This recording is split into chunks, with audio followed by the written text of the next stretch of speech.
Muy buenas noches, una vez más. Estamos juntos en este canal de Facebook, en esta página, haciendo esta transmisión en vivo, junto a una iglesia que con un espíritu adorador se presenta delante de nuestro Dios para escuchar su palabra, para orar juntos, para compartir este tiempo como hermanos. Desde ya, bienvenidos a todos los que habitualmente se unen a Jesús es Vida en sus cultos semanales, en sus tiempos de oración, en las reuniones de jóvenes. Bueno, a todos estamos profundamente agradecidos de permitirnos amarlos y sentirnos amados. Por esa razón te invitamos a quedarte un ratito. El culto de hoy no va a ser muy extenso. Vamos a seguir aprendiendo. Ya tenemos aquí el título del mensaje de hoy, lo que nos corresponde estudiar, y con gran entusiasmo y alegría porque venimos creciendo grandemente en el conocimiento de Dios. Bueno, ante todo vamos a saludar a algunos de nuestros hermanos que habitualmente se unen aquí a la sintonía, ¿no? Lo tenemos a la sintonía, uno está acostumbrado a la radio, ¿no? Gracias a Dios por la radio. Bueno, pero es una sintonía de alguna manera. Bueno, a ver, a Nilda la tenemos, a Rita, a Maggie y toda su familia, a Claudia, a Susi del Río, al pastor Martín, al pastor misionero Martín. Bienvenido, pastor Martín. Bienvenidos a todos los que se van uniendo a esto, que es un culto en vivo, virtual, pero real y espiritual, ¿sí? Tiene todos los componentes para que sea un tiempo especial. Bueno, en lo particular venimos con algunas luchas y problemas, pero gracias a Dios siempre y en todo tiempo somos más que vencedores por medio de aquel que nos amó, dice la palabra, en todas las cosas.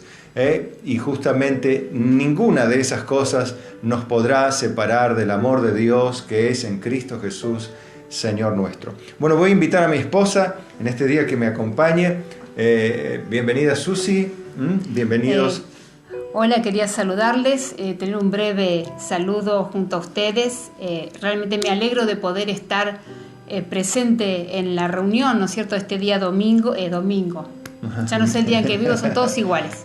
Este día miércoles, estoy poquitas horas en casa debido a esa fractura de mi madre, pero primero que nada tengo que dar gracias al Señor por su sustento, por su amor, su fidelidad en todo, y a cada uno de mis seres queridos, y usted, querido hermano, o vos, querido hermano, vamos a tutearlos, son también parte de nuestra familia, y es muy grato tener ese contacto estrecho, seguramente virtual porque poco nos podemos ver, pero no deja de ser tan importante para mí. Calculo que en este tiempo de lucha y de dificultad con mamá, te han llegado 2 o 3 mensajes nada más. No, gracias a Dios por todo el afecto de ustedes. Por ahí es poco lo que nos podemos ver porque también en la clínica es muy restringido el tema de las visitas, es muy difícil visitar. Es más, mañana la operan y voy a tener que estar sola esperando ahí. Me hubiera gustado por ahí estar con mi marido, con alguien, pero no lo van a dejar entrar. No se puede, pero bueno, el Señor está conmigo, con nosotros. A él sí lo dejan entrar y no lo pueden prohibir. Es suficiente. Y realmente el Señor nos dice en la palabra que es necesario que pasemos por diversas pruebas.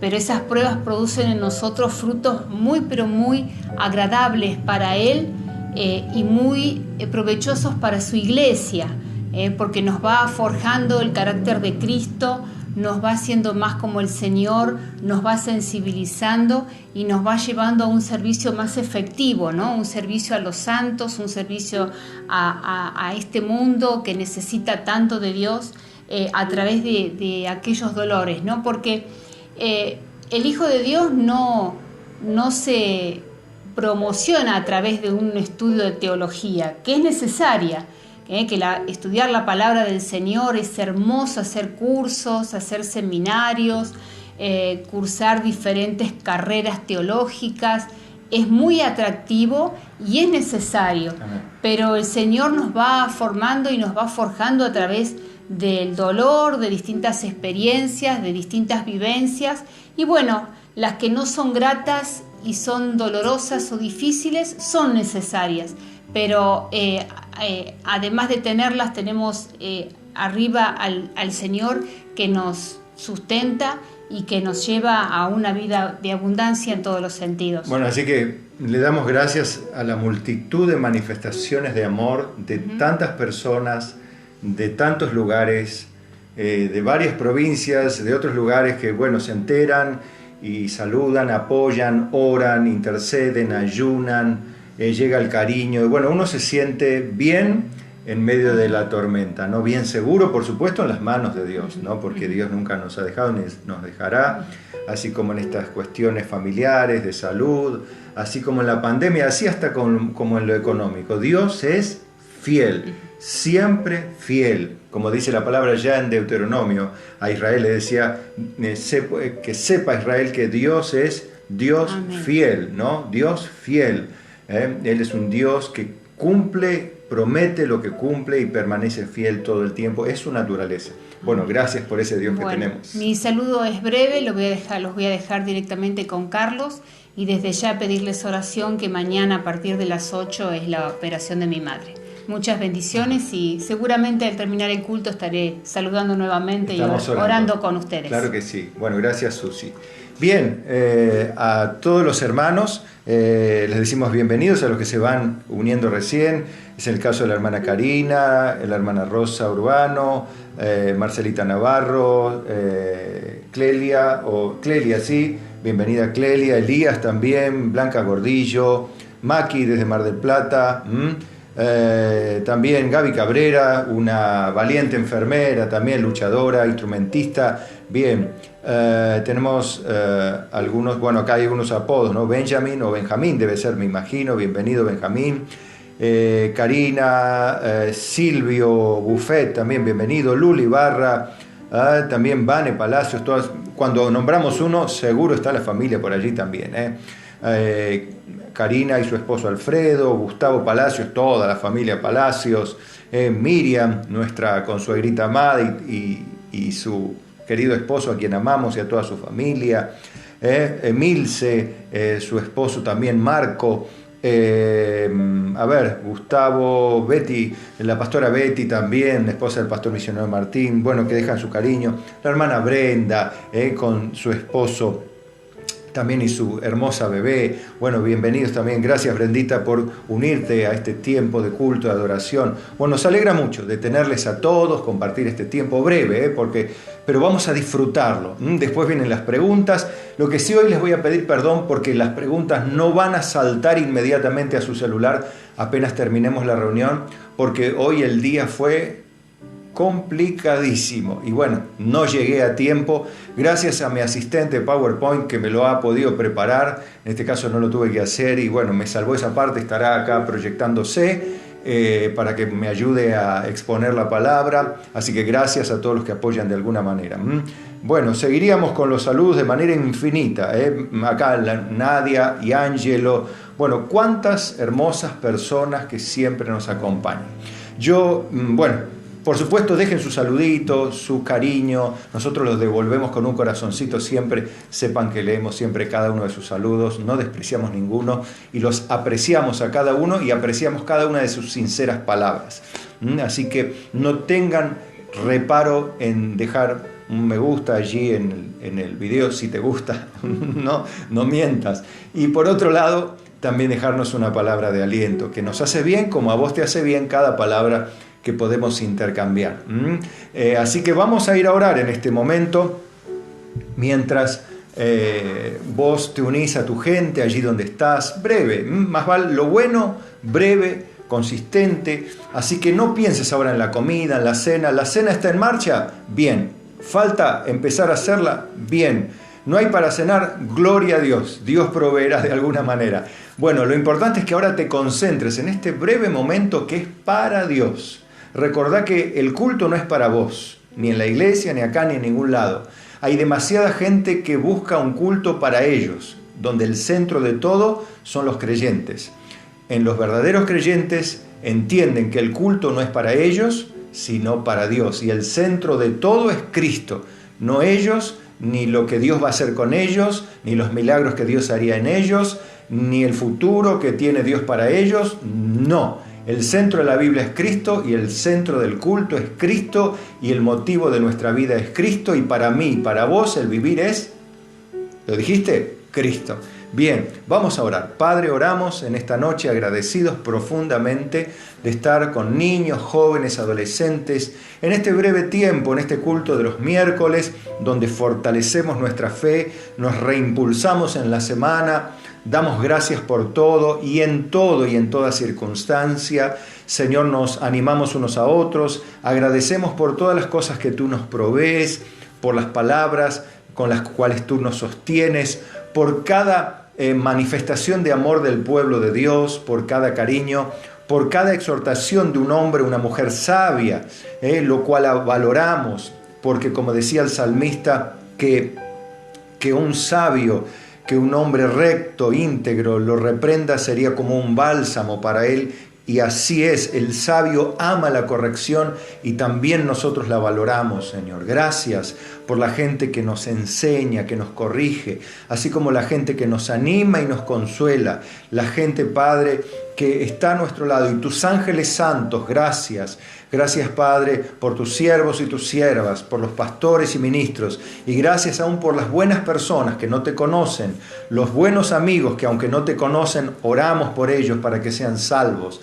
Padre, y particularmente te pedimos en esta noche la bendición para la familia, para nuestros hermanos, para tu iglesia toda, para el pueblo de Dios en general. Padre, pedimos por nuestros gobernantes, dirigentes, políticos, para que ellos tengan el tino, la capacidad, la inteligencia y les conceda sabiduría para tomar decisiones sabias, mientras tú en medio de esta pandemia sigues haciendo tu soberana obra en el pueblo y en la humanidad. Porque como dice Jeremías en Lamentaciones, ¿quién es aquel que pueda decir que ocurrió, que aconteció algo que Jehová no mandó? ¿Acaso de Jehová no sale, de la boca de Jehová no sale lo bueno y lo malo?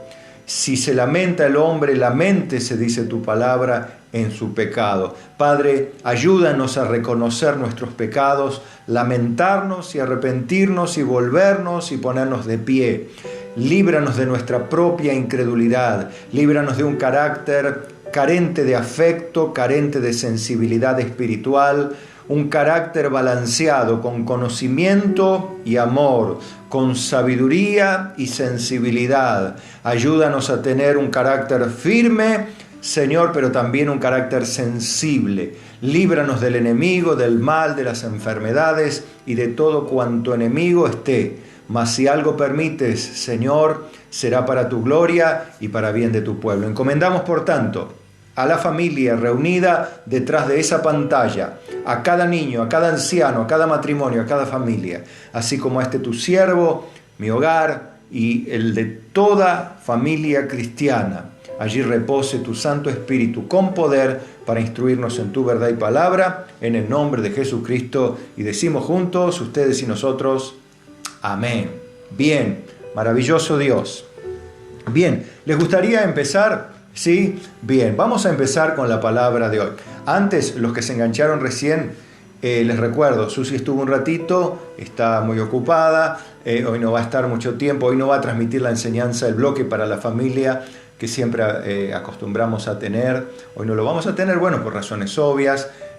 Vamos sí a invitarte a que republiques la enseñanza si te parece conveniente, que esperes un ratito más después de terminada la prédica, que van a estar llegándote las preguntas del cuestionario para afianzar los conocimientos. Prepara tu Biblia, prepara para anotar, porque las preguntas son aquellas en las cuales vas a necesitar eso que anotaste, esos conceptos centrales de la enseñanza del día, para poder responder y sacarte una buena nota. Recordá que no es para la gloria tuya, porque nadie la sabe, solo vos la sabés.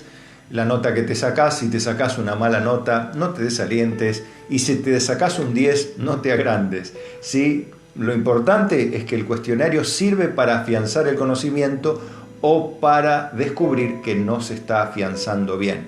Y hay que hacer algo más para tratar de prestar más atención. Eso no lo hacíamos en los cultos, en la iglesia, ahora lo estamos haciendo en los virtuales, Y quién sabe si Dios preparó este tiempo para darnos cuenta que nuestra mente vuela por allí en los tiempos de culto y con razón que no nos acordamos nada cuando salimos de la iglesia 2 horas después. Bueno, ahora no es el caso.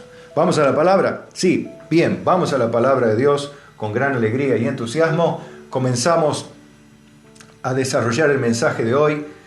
La segunda parte, empezamos una parte de Primera de Corintios donde Pablo comienza a tratar otra problemática en la iglesia. Veníamos tratando temas de matrimonio, soltería, viudez, virginidad, ¿recuerdan? Bueno, se trataron problemas relacionales, se trataron problemas que tenían que ver con la justa remuneración de un ministro, el tema de muchos temas que Pablo respondió a través de la carta, preguntas que le habían llegado y otros informes también que recibía Pablo de las contiendas, los problemas que había, los pecados que había en Corinto, y no eran chismes los que le llegaban informes.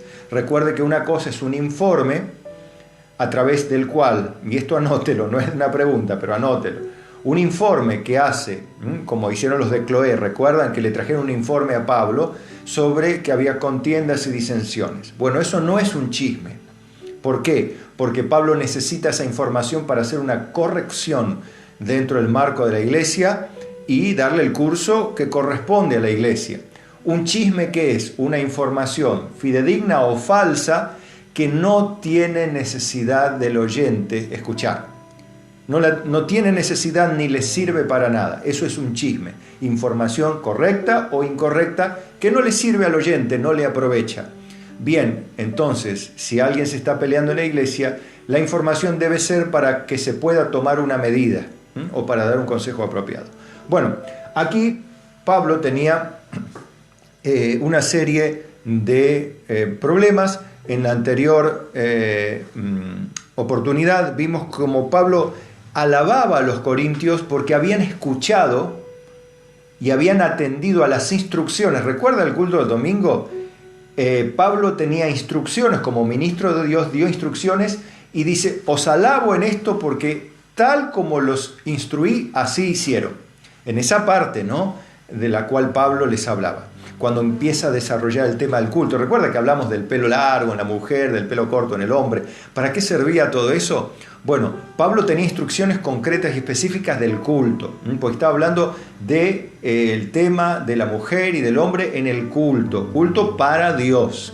Bueno, hoy vamos a seguir desarrollando, por eso es la segunda parte, o la parte 2, de el culto para Dios. Viene en la primera carta de Corintios, acá en el capítulo 11, pero ya a partir del verso 17, el verso 16, terminábamos con el tema del cabello y todo eso, para qué servía, y aprendimos los principios de todo eso. Pero ahora en el verso 17 hasta el 34 vemos algo interesante, algo que hacemos muy habitualmente y que nos falta poco para hacer: la cena del Señor. Lo vamos a ver desde la perspectiva de la instrucción del culto. Hoy no vamos a celebrar la cena, pero vamos a aprender algunos detalles importantes. Bueno, primero Pablo le hace la exhortación, así como hacía, por decirlo así, 2 minutos había escrito, en esto os alabo, dice acá en esta primera parte donde hay desórdenes en la cena del Señor, le dice, pero al anunciaros esto que sigue, no os alabo. O sea, acá sí que no puedo aplaudirlos, decía Pablo, porque no os congregáis para lo mejor, sino para lo peor. O sea, estaban en una punta bien y en otra mal, re mal. Pues en primer lugar, cuando os reunís como iglesia, no estaban reuniéndose como un equipo de fútbol, como un grupo social de beneficencia, haciendo acción social, llevando alimento a los pobres, lo cual está muy bien, jugar un partido está muy bien, todo bien, pero acá ya se reunían como iglesia, como el cuerpo de Cristo, donde el cuerpo de Cristo no tiene como función hacer acción social, ¿sí? Si bien, usted sabe, la iglesia se encarga de la acción social, hace acción social, participa, no es el fin de la iglesia. El fin de la iglesia es predicar el evangelio de Cristo a como dé lugar, con coronavirus, sin coronavirus, con persecución, sin persecución, con la política a favor o con la política en contra. Eso es el fin de la iglesia. El fin de la iglesia es edificar el cuerpo de Cristo y prepararlo a todos los que forman parte para la venida del Señor. Sea el tiempo que sea que pasen 1000, 2000 años más, por decir algo, tendrían siempre que estar preparados. Bueno, en primer lugar, cuando os reunís como iglesia, oigo que hay entre vosotros divisiones y en parte lo creo. Como diciendo, no creo que sea un desastre, pero hay muchos problemas. Perdón. Y esto, como todo problema, y siempre lo aconsejo esto, todo lo que no se soluciona se hace crónico o se agrava. Y después lo que se agrava se hace crónico y queda permanentemente a través del tiempo como un problema enquistado dentro de la iglesia. Por ejemplo, hay congregaciones donde la contienda es el estilo de vida ya. Hay congregaciones donde el vivir en concubinato ya es parte del estilo de vida de la iglesia. Está mal, porque el matrimonio es lo que corresponde a una pareja de cristianos. El concubinato no existe en la Biblia como algo legítimo. Sin embargo, como todo el mundo lo hace, como hay líderes que lo tienen, está bien. Bien, entonces acá dice, hay divisiones. Bueno, las divisiones no son nada saludables. Es más, recuerda cuando Pablo hace una lista de los frutos de la carne, dice que los herejes, los que practican herejías, hechicerías, orgías, cosas tremendas. Dice, bueno, pero eso va en la misma lista con pleitos, iras, disensiones, contiendas. Pablo decía, os amonesto que los que practican tales cosas no heredarán el reino de Dios. Por lo tanto, es grave el problema de las divisiones en una iglesia. Por eso, pastores, ministros que nos escuchan, usted debe ser diligente en tratar los temas y enseñar acerca del peligro de la división. Hoy va a ver con la seriedad, y escuche bien, con la seriedad y la severidad que actúa Dios ante este tema, divisiones. Uno diría, bueno, ante el tráfico de drogas en la iglesia, por decir una barbaridad, ante, bueno, como le pasaba a Corinto, ante el incesto dentro de la congregación. Ellos se sentían orgullosos como iglesia y aceptaban el incesto dentro de la congregación. A uno dice, ¿en qué cabeza le cabe, verdad? Bien, ellos lo aceptaban, estaban lo más tranquilos. Bueno, aquí alguno puede decir, bueno, en nuestra iglesia hay algunas divisiones. Bueno, usted va a ver que las divisiones, ¿cómo las trata el Señor? Bien, verso 19. ¿Por qué es preciso, por otro lado, dice Pablo, que haya divisiones, que entre vosotros haya disensiones? Disensiones no son divisiones. La disensión es lo que se manifiesta cuando hay diferentes maneras de pensar. La división es cuando los que piensan diferente deciden separarse el uno del otro. La iglesia de Cristo no está separada, hay congregaciones físicamente separadas y se brega por la unión de la iglesia, pero hay una realidad.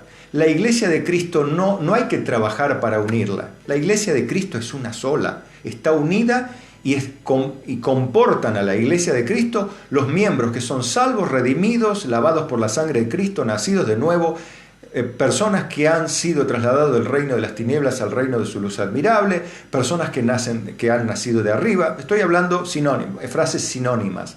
Personas que han sido regeneradas, personas que pertenecen a Cristo, personas que son hijas de Dios. Esas son la iglesia de Cristo y esas personas espiritualmente no se dividen. Ahora, usted me dice, bueno, humanamente sí. Bien, estamos de acuerdo. Eso es lo que pasa aquí. Esta es la iglesia de Dios y había divisiones. Pero fíjese en esto. ¿Para qué se manifiestan las disensiones? ¿Por qué es necesario las disensiones? ¿Por qué es necesario que se manifiesten las disensiones? Para que se manifieste entre vosotros los que sois aprobados, o sea, gente que, como todo obrero, debe presentarse delante de Dios como obrero aprobado, que no tiene nada de qué avergonzarse, sino que usa bien la palabra de verdad. Entonces, Pablo decía que es necesario que haya gente que se manifieste en las diferentes maneras de pensar. ¿Para qué? Y para que se sepa quién es aprobado y quién no. Porque cuando se manifiesta la división, hay uno que seguramente es el que está mal de los dos. Y cada uno va a decir que tiene la razón. Pero ¿quién va a decir quién tiene la razón? La palabra de Dios, que es la que tiene siempre la razón, ¿sí? Y hay quienes están aprobados y hay quienes no están aprobados, porque sus acciones no pueden ser encubiertas delante de Dios.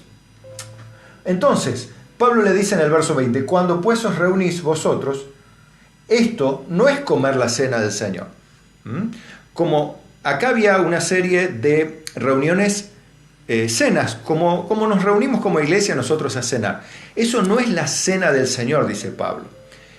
Es una reunión social de la iglesia y está maravillosamente bien. Ya en Judas se trata este tema, los ágapes, ¿recuerdan? Esas reuniones de amor que le llamaban, y en la cual se infiltraban los falsos maestros. Allí Judas le da con todo a los falsos maestros en su carta, ¿no?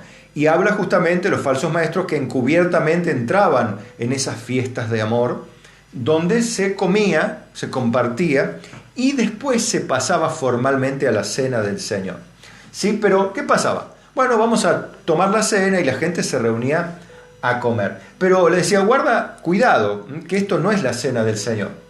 Porque al comer, cada uno se adelanta a tomar su propia cena y tiene hambre, y uno tiene hambre y otro se embriaga. O sea, había gente adinerada o con mejor posición económica que traía su vianda, su comida, como hacemos a la canasta hoy, bueno, algo así. Traía en buena cantidad, buena carne, un buen alimento, y comían, y se adelantaban a comer, se juntaban, imagínense, no sé cuántos serían en la iglesia de Corinto, pero una buena cantidad de personas. Comían, y otros que eran más pobres se quedaban mirando, pero disfrutaban. Algunos pasaban hambre mirando comer a los que tenían más dinero, y otros embriagándose en el sentido de ser glotones, no por allí de perder el sentido pasado de alcohol. No tiene tanto que ver con ese sentido, sino con el sentido de quedar más que satisfecho, comer demasiado, y otro pasa hambre. Y eso es una barbaridad. Cuando se nos llama en Santiago a no hacer acepción de personas, y más si vemos a un hermano tener hambre y cerrar contra nuestro corazón, ¿cómo podemos decir que mora el amor de Dios en nosotros? Bueno, era una exhortación. Bueno, entonces Pablo le dice en el verso 22, pues, ¿qué?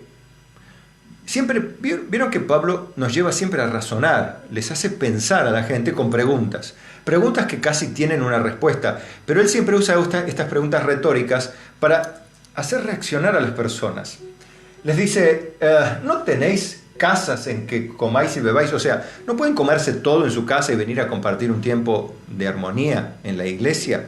Decía Pablo, ¿o menospreciáis la iglesia de Dios? Y avergonzáis a los que no tienen nada, como diciendo, vienen los pobres que no tienen nada y ustedes se traen un montón de comida, se comen lo suyo y los otros los dejan mirando, y se sienten realmente disminuidos, sienten la pobreza, que es una humillación para ellos. Cuando, si bien es cierto que clases sociales siempre va a haber, Jesús dijo a los pobres, los tendréis siempre entre vosotros. O sea, ninguno piense que la pobreza va a ser cero, como decía el expresidente. Sé que era una manera de decir. Y la aspiración de cada político, no sé si será llevar a la pobreza al nivel mínimo, pero algo debe saber cada gobernante del mundo y cada hombre y cada mujer de este planeta, que los pobres siempre los tendremos entre nosotros, no porque queremos tenerlos, sino porque Jesucristo dijo que siempre estarían. Algún plan tiene Dios para hacer algunos creyentes pobres y algunos creyentes ricos. Eso de que todos los creyentes tienen que ser prosperados y millonarios no es bíblico ni correcto. Allí había pobres y la necesidad de uno se compensaba con la abundancia de otro. Así debería ser. Ahora, ¿qué diré? Que os alabaré como lo hizo unos versículos atrás. ¿Recuerda cuando el domingo hablábamos de esto en caso del tema de las instrucciones que le dio Pablo en el culto? Bueno, en este caso no les reconozco absolutamente nada bueno, dice Pablo. Bien, entonces ven que como Pablo es sincero con la iglesia, no es meloso, no es adulador. Lo que está bien, y los reconozco y los alabo, bien hecho, decía Pablo. Pero en esta parte, mal hecho, horriblemente hecho, está mal, y eso hay que corregirlo. Bien, vamos al punto 2, donde Pablo ya instituye formalmente el sacramento. Bueno, esto vamos a pasarlo muy rapidito, porque lo leemos hace 18 años en cada Santa Cena de Dios que tenemos en la iglesia, ¿no es cierto? Pero no lo vamos a despreciar. ¿Qué dice?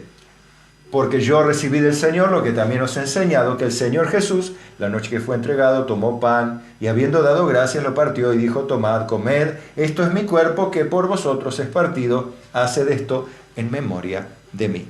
Ese mandamiento dejó el Señor, que lo hagamos en memoria de Él, que partamos el pan, que tomemos de la copa, pero voy a decir algo importante aquí, puede anotarlo también.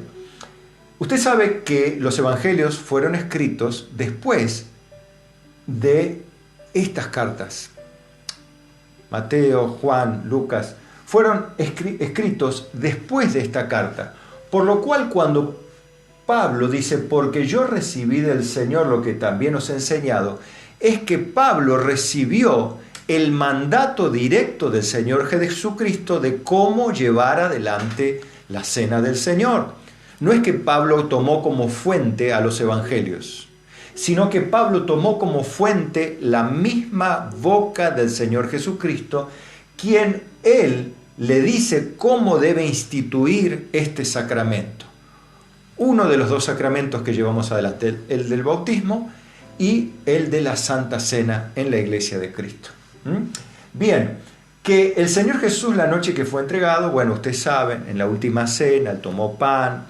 Ya para esto, bueno, en ese momento también se fue Judas, ustedes lo saben, ¿sí? Bueno, y habiendo dado gracias, como siempre lo hacía, como siempre usted me imagino que lo hace, y como lo hacemos en cada Santa Cena, como también lo hacemos antes de comer cualquier comida, damos gracias a Dios porque entendemos que aunque trabajamos, tenemos trabajo, remuneración, fuerzas, lo que sea, el que provee es Dios, porque Dios es quien da semilla al que siembra y pan al que come.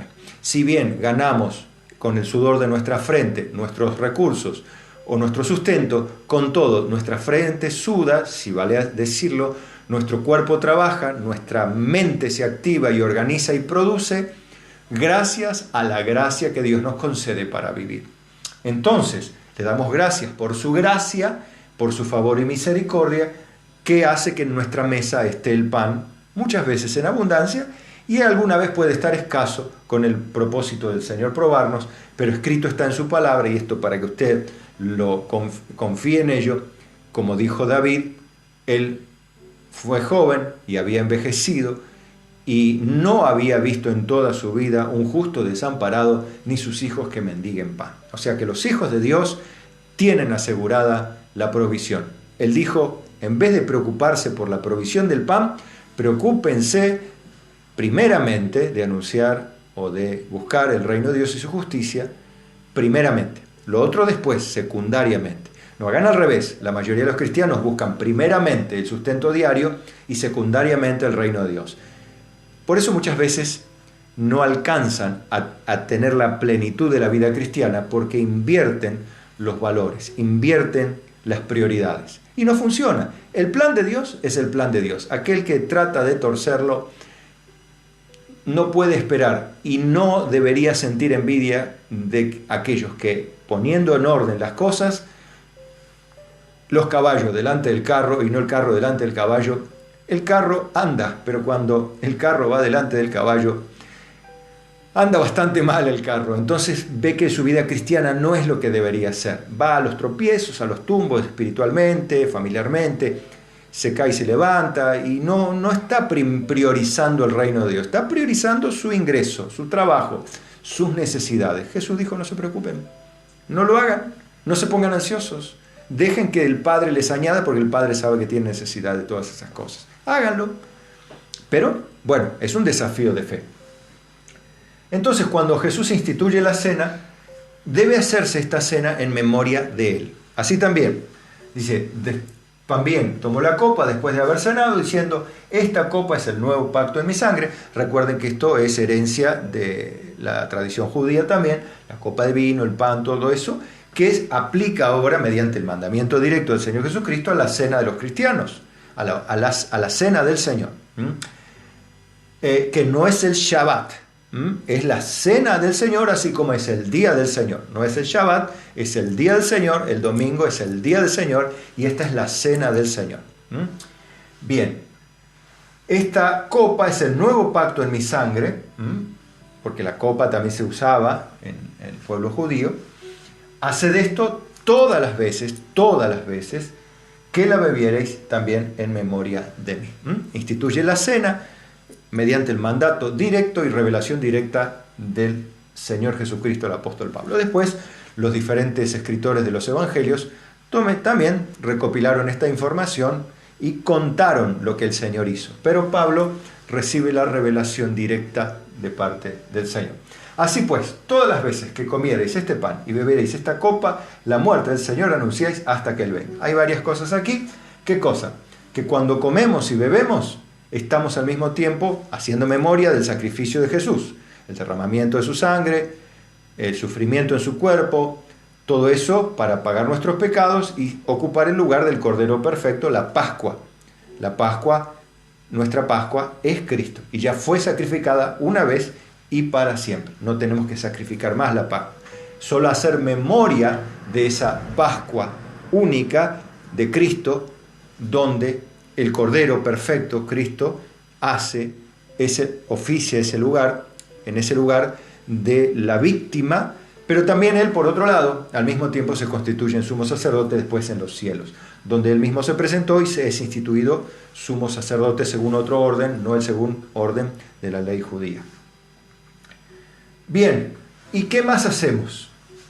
Anunciamos la muerte y la resurrección, ¿dónde está? Y si Él viene, es obvio que la resurrección, aunque es tácita en esta frase, es evidente que decimos que resucitó. Resucitó, ascendió al cielo, está a la diestra del Padre, esperando la orden del Padre para volver por nosotros, por vos y por mí, si es que verdaderamente pertenecemos a la familia de Dios. Bien, y ahora vamos a la última parte de este mensaje, atentos, porque aquí es donde desarrollamos la tremenda seriedad de la cena del Señor. La cena del Señor es para creyentes, para gente nacida de nuevo, para gente que forma parte del cuerpo de Cristo, para gente que está en cualquier lugar del mundo que le pertenece a Dios, que fue comprada por un precio, que fue redimida por su sangre, a quienes se le fueron pagados en el sacrificio de la cruz los pecados, presentes, pasados y futuros. A esas personas les pertenece este sacramento, que deben hacerlo, y en cada vez que lo hacen, hacer memoria de Cristo, su muerte, su resurrección implícita y su venida por el pueblo de Dios. Bien, y aquí viene el punto. De manera que cualquiera que comiere este pan o bebiere esta copa del Señor indignamente, está hablando de participar de la Santa Cena, de esos emblemas que todos participamos, será culpado del cuerpo y de la sangre del Señor. Por lo tanto, pruébese cada uno a sí mismo y coma así el pan y beba de la copa. Aquí vamos a rescatar algo. Recuerda que venimos hablando de que el problema que había era que había egoísmo de gente adinerada, desordenada la cena del Señor.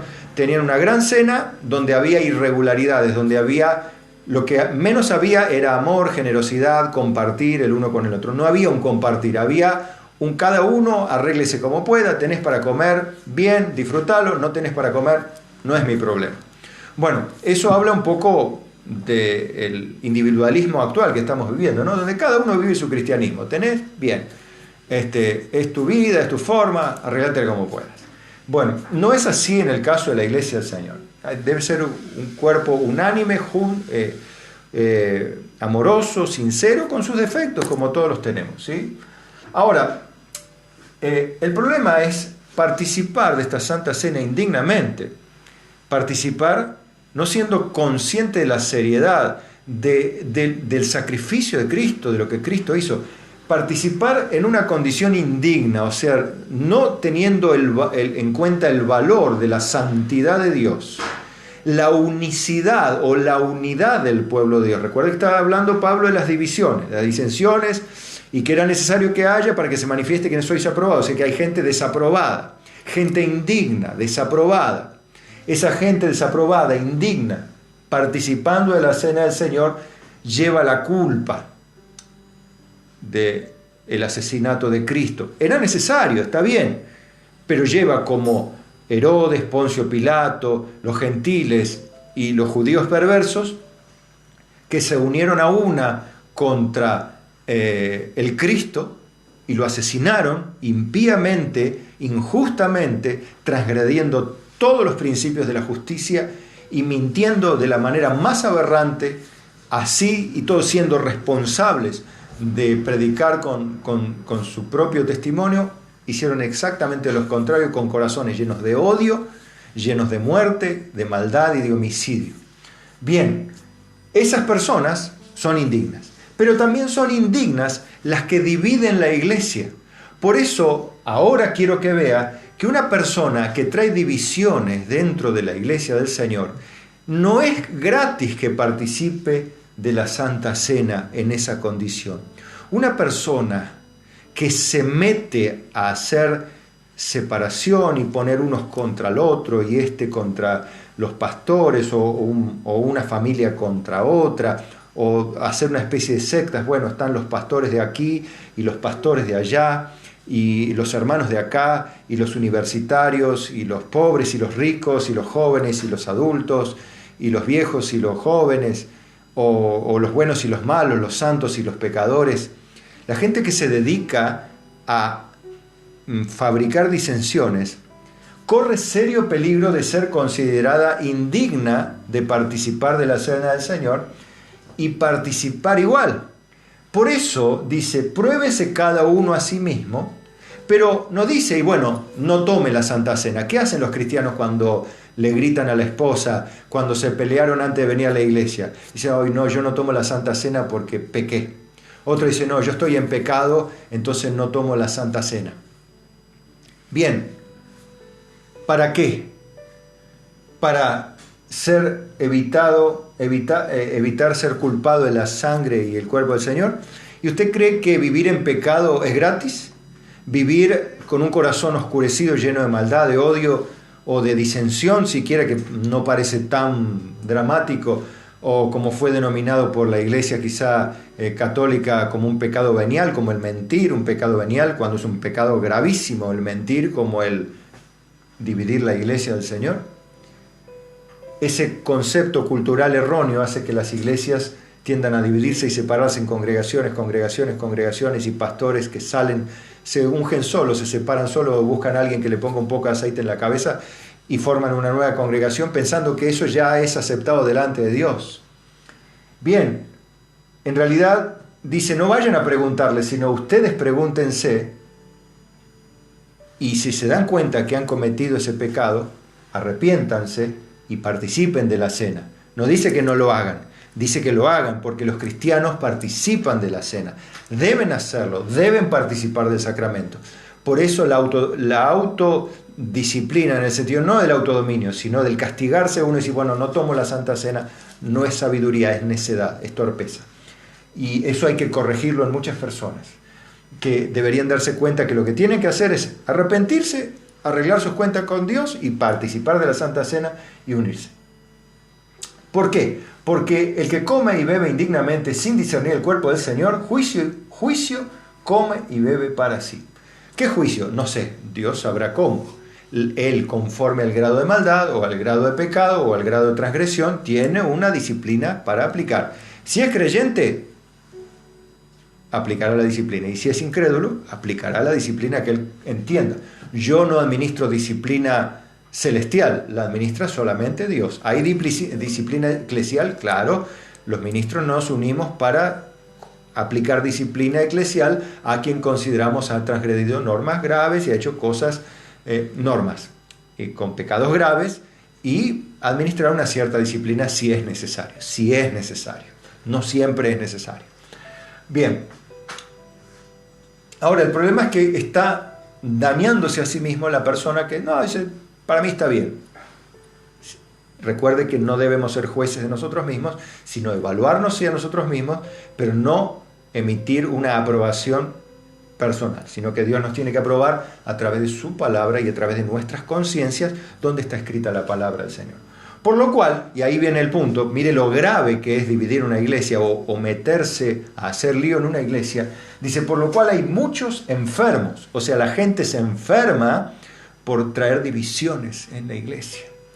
Y debilitados o espiritualmente apartados, quedan apartados, no pueden congregarse, no tienen fuerza para volver, No hay forma de que puedan volver porque han dañado tanto la integridad de la imagen de los hermanos, la integridad de los siervos, la integridad de la imagen de la iglesia, que el Señor les pone como una barrera donde ellos no tienen la capacidad de congregarse, no tienen la capacidad, están debilitados, no pueden creer, no pueden entender por qué les pasan las cosas, no tienen fe, no tienen paz, no tienen armonía. Es porque no se volvieron al Señor. Otros caen en enfermedad. Recuerda que hay juicios por la misma boca de Pablo, donde la enfermedad llega, donde la debilidad llega, y también muchos duermen, como le pasó a Ananías y Zafira, que quedaron dormidos. Usted sabe en qué sentido. La Biblia dice claramente que esto de dormir no es dormir el sueño natural, sino tiene que ver con el dormir físicamente para siempre. Bien, o sea que no es nada liviana las condiciones para participar de la cena del Señor. Es algo más que importante. Entonces, finalmente a la reflexión final. Si pues nos examinásemos a nosotros mismos, seríamos juzgados. O sea, si hiciésemos un examen de conciencia, si nos humillásemos, a ver, ¿dónde está mi pecado? ¿Qué hablé yo? ¿Por qué hablé qué dije? ¿Dije con criterio, con honestidad, o lo dije con sentido de venganza, como para desquitarme? Manché la imagen de un siervo, manché la imagen de un hermano porque quería vengarme de alguna manera y dije porque lo tenía que decir. Bien, yo debo examinarme a mí mismo, pero para que no seamos juzgados. Pero si no lo hacemos, dice, más siendo juzgados, y esto por si alguien dice, el Señor no castiga. ¿Qué dice acá? Somos castigados por el Señor. No nos da besos el Señor, no nos alaba el Señor, nos castiga el Señor. Si alguien le pregunta a Dios, Dios no castiga, Dios sí castiga. A su pueblo lo castiga, al impío lo destruye. Pero, por supuesto, Dios no está lleno de ira, de enojo, no tiene doble personalidad o séptuple personalidad, como la puede tener alguna persona. Dios no pierde los estribos, Dios no se le sale la cadena, como se dice por allí. Dios es un Dios manso, pero su ira también, su celo, hace que seamos castigados. Pero, ¿para qué? ¿Para qué? No para ser destruidos, para que no seamos condenados con el mundo. O sea, para que no caigamos en el infierno como cae el mundo por causa de obstinación, pecaminosidad y maldad. Así que, hermanos míos, le dice Pablo, bueno, pasamos la parte dura, ¿entendieron? Le dice Pablo, ¿no? Cuando os reunís a comer, esperaos unos a otros, como diciendo, sean mejores personas. Si alguno tuviera hambre, coma en su casa, como diciendo, si estás que no das más para comer, come en tu casa, para que no os reunáis para juicio, o sea, que no termine todo en una injusticia, en un desorden, en vez de ser una fiesta de amor, es una fiesta de egoísmo, y es totalmente anticristiano. Las demás cosas las pondré en orden cuando yo fuere. Así que Pablo ya venía poniendo algunas cosas en orden por carta. Fíjense qué importante, y aquí cerramos este mensaje, donde vemos la segunda parte de una de las partes del culto del Señor. Habíamos visto la apariencia de las mujeres, de los hombres, la sumisión, la autoridad, cómo la voz de la mujer no debería superar la voz de autoridad del hombre en una congregación. Por eso no es bíblico que una mujer gobierne una congregación. Hay circunstancias extremas, circunstancias límite, imposibilidades, por supuesto, pero no debería ser lo habitual, no es lo que corresponde. No se acabaron los siervos de Dios en el mundo, hay siervos de Dios que pueden hacerse responsables para tener una voz de autoridad masculina. Así lo ordenó Dios.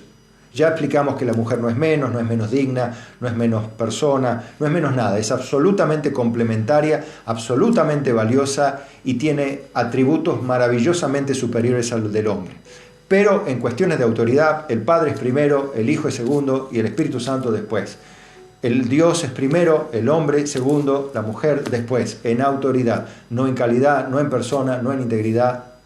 Amén, pero eso ya lo explicamos. Hoy vimos otra parte del culto para el Señor, la Santa Cena y las consecuencias de participar indignamente. Ahora, esta es la iglesia que todos queremos. Imagínense si el culto para el Señor lo hacemos como dice la Biblia. ¿No es la iglesia que queremos? Yo pienso que sí. Es la iglesia que Dios quiere, es la iglesia que todos queremos. Vamos a orar entonces. En este momento me acompaña mi esposita, como siempre lo hace al final, para orar juntos por esta reunión. Aquí vamos a poner una vez más, Susi, mira, nuestra querida iglesia que amamos y donde vamos ya próximamente a encontrarnos, ¿sí? Ahí la ponemos para que la deseemos un poquito más. Claro que sí, claro que sí. Padre, en esta noche, Señor, te damos gracias por tu palabra, gracias, Señor, por tu presencia en nuestros hogares, en nuestras vidas. Sí, gracias, Señor, por poder habernos reunido una vez más en esta forma virtual. Señor, y encomendamos así tu iglesia, cada congregación tuya, poniéndola en tus manos, Señor, encomendando nuestras vidas, Señor, la vida de cada uno de tus hijos, para que aprendamos, Señor, y ejercitemos el amor mutuo, Padre, el perdón, Señor, y la unión profunda que tu Espíritu Santo quiere, Señor, para con tus hijos, Señor, para que el mundo conozca que tú eres la verdad, que tú eres el Hijo de Dios y que tu iglesia es fundada por ti. Señor mi Dios, te pedimos así, que tú guíes nuestras vidas, que tú, Señor, perdones, Señor, nuestras falencias, Señor, y que nos des un corazón perdonador, un corazón comprensivo, tolerante, Padre. Señor, que tú estés así llevándote todo aquello que causa división, Señor, en medio de tu pueblo, que tú estés dando discernimiento a cada una de nuestras vidas para que conozcamos más nuestros corazones, para que podamos, Señor, conocer cada situación, Señor, todo aquello, Señor, donde el diablo quiera poner tropiezo, donde el diablo quiera poner disensión, Señor, nosotros podamos así reconocerlo, Señor, y a través de tu gracia, Señor, y de tu poder así resistir, Señor, y desechar todo plan e intento del enemigo, todo argumento, Señor, que se levanta en contra de la unión de tu iglesia.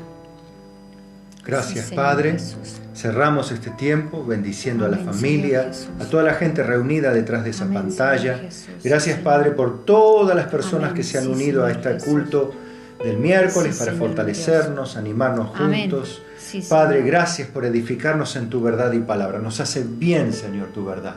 Amén. Líbranos de nosotros mismos, de nuestro enemigo, y ayúdanos a crecer mayor en Amén. fe, en Sí, amor Señor. y en todo el fruto del Espíritu Santo, para gloria tuya y bendición de muchos más, en el nombre de Jesús, y decimos juntos, Amén. amén. Amén. Bueno, no queremos dejar de saludar a Miriam Lamazón, hoy cumpleaños. Un feliz cumpleaños está para apagando Miriam, colaboradora velitas y familiar también. familiar también. Está apagando velitas seguramente allí en su casa, algo rico le habrá hecho la familia. Así No- que no muy decimos feliz cuánto. cumpleaños. No, No decimos tampoco cuánto. sabemos, no lo cuento. Tampoco sabemos. Un abrazo muy grande para Miriam. Amén. Bueno, y nos reencontraremos, como siempre, en viernes en la reunión de oración de 20 a 22. Los jóvenes, atención con toda su actividad que tienen a lo largo de la semana, los grupos, así también los preadolescentes, adolescentes con sus respectivos profes, Tarea de los niños, no papá y mamá, que los niños no dejen de hacer la tarea. Y el domingo, vamos, en el Día del Señor, a un nuevo culto, 11 horas. 11 horas estamos el domingo. Bueno, y recordar que las preguntas van a tardar hoy un ratito más porque no tuvimos tiempo, pero ahí van a estar. No dejen de hacerlas. Felicito a los que vienen con esta carrera creciente, aprendiendo cada vez un poquito más. Un abrazo para todos, muchas bendiciones y hasta pronto.